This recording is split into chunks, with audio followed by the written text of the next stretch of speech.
성석준 의원 긴장감이 뚝 떨어지겠어요. 예. 어쨌든 오해 다시 잘 합의되길 위원장님이 정하셨으니까. 예, 서울 중랑구갑의 서영교 국회의원입니다. 서울대 나오셨습니까? 예, 그렇습니다. 나이는 몇 살이십니까?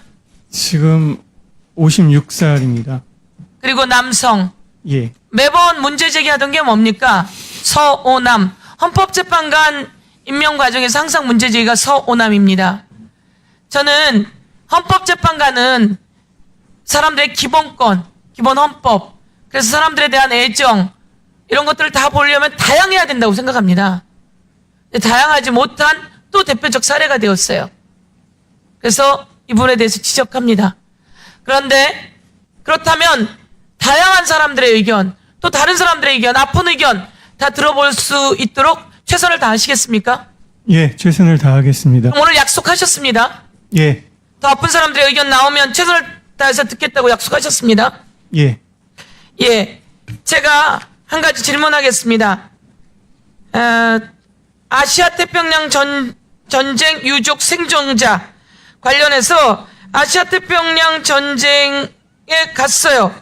그 유족들과 그리고 생존자들, 이 사람들이 당연히 보상 받아야 되지 않습니까? 예, 그렇습니다. 그런데 다른 판단을 내리셨죠? 예, 1심 법원 할 때 그런 기억이 있습니다. 1심 법원을 하면서 청구권 자금 중 무상원조 3억 달러 반환해서 우리들이 아시아 태평양 전쟁에 갔다 왔으니 우리들에게 줘야 된다라고 이야기할 때 그때 국회 재정법률에 따라 다른 산업에 사용되었다. 다른 산업에 사용됐단 말이에요. 그래서 불법행위 아니다 이랬는데 지금도 그렇게 생각하십니까?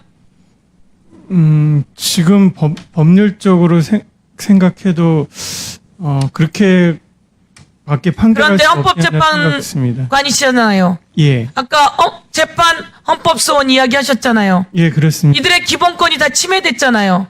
전쟁에 끌려나가게 되었고 그리고 거기서 피해를 입었고 그리고 돌아왔으면 누군가는 보상해줘야 되는 게 대한민국 헌법재판소여야 되는 거 아닙니까? 예, 맞습니다. 그러면 지금 법이 바뀌든지 아니면 판단이 바뀌든지 해야 되는 거 아닐까요? 예. 네, 그 사건은 그 청구권 자금에 사용하는 법률 자체가 그렇게 청구권 자금에 사용하는 법률이 있지만 이 사람들은 예. 그러면 어디서 어떻게 보상받나요? 그러니까 전쟁에 내몰아 보내고 다시 내 목숨의 값 그 이야기할 때 누군가는 도와줘야 되는 거 아닙니까? 예, 그 지금 헌법재판관으로서는 어떻습니까? 예, 그 사건이 저로서도 좀 안타까운 사건입니다. 이게 중간에 껴가지고 실질적인 보상도 못 받고 해서 굉장히 안타까운 사건으로 기억하고 있습니다. 우리 대한민국은 기억해야 합니다. 아시아 태평양 전쟁 위안부 할머니들 모든 분들 그분들이 상처를 입었는데 이 상처를 보듬어야 합니다. 예. 그리고 상처에 대해서 보상도 해야 합니다. 그런 일을 헌법재판관으로서 다시 판단하고 다시 제안이 온다면 다시 판단해 주십시오. 예, 알겠습니다. 예. 그러면 윤석열, 헌법재판소에서 윤석열을 헌법재판관 8명 만장일치로 파면시켰습니다. 맞습니까? 예.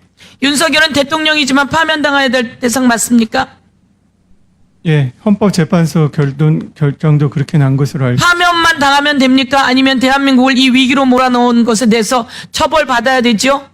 예, 지금 형사재판이 진행 중인 것으로 알고 있습니다. 예, 윤석열 그런데 지기현이라고 하는 법관이 윤석열 구속 취소를 시켰어요. 구속은 날로 한다라고 하는 걸 시간으로 한다라며 그리고 체포 적부심도 구속 일자에서 빼면서 구속 취소시켰어요. 맞다고 생각하십니까? 본인이시라면 그렇게 하시겠습니까? 그 결정은 일반적인 실무하고는 좀 다른 부분이 일반적인 실무랑 다르지요? 예.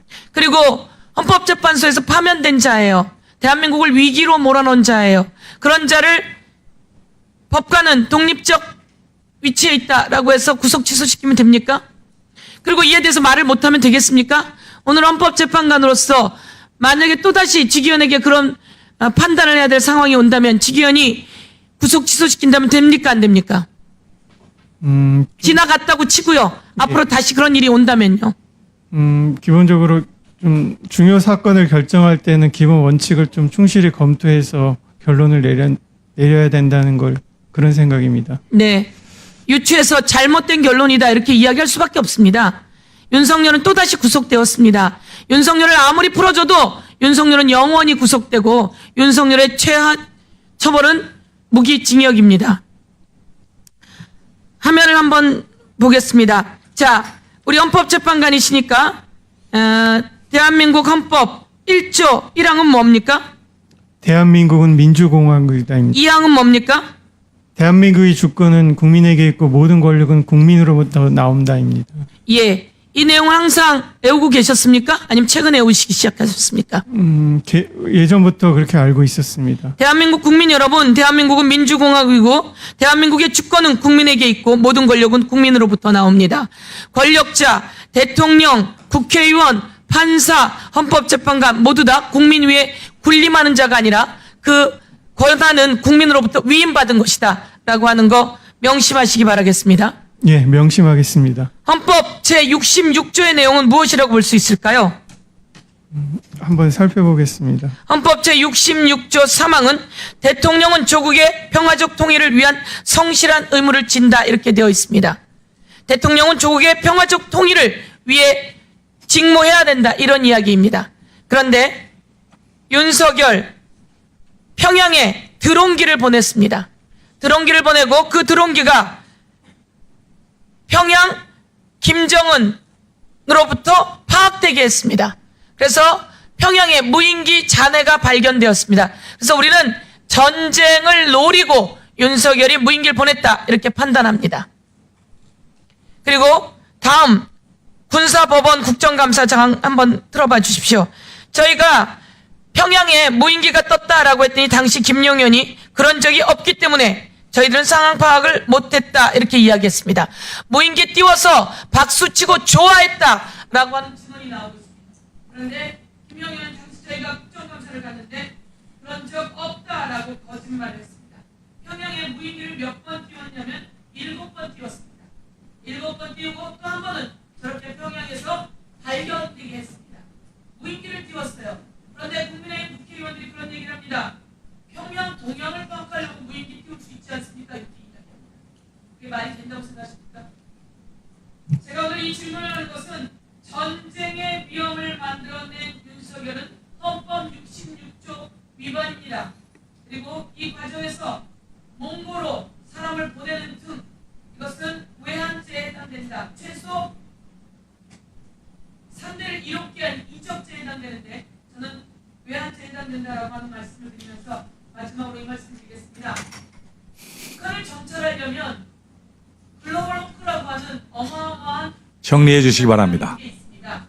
글로벌 호크 20km 위 상공에서 저 지상에 있는 0.3m짜리까지 볼 수 있는 글로벌 호크가 있습니다. 그리고 위성이 있습니다. 그리고 휴민트 등 여러 가지 정찰 방법들이 수도 없이 많습니다. 그런데 무인기를 띄워놓고 북한에 발각되게 해서 전쟁의 위기를 만든 윤석열은 헌법 66조 위반 외환죄에 해당한다. 이렇게 말씀드리면서 이에 대해서 헌법재판관으로서 검토할 것을 요청드리겠습니다.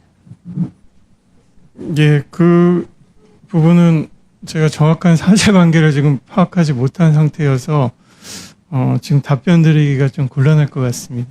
헌법 66조 3항은 뭐지요? 한 번만 더 말씀하시면 끝내겠습니다. 예, 대통령은 조국의 평화적 통일을 위한 성실할 의무를 진다 이렇게 규정되어 있습니다. 예, 이상입니다. 예, 박은정 의원님 질의해 주시기 바랍니다.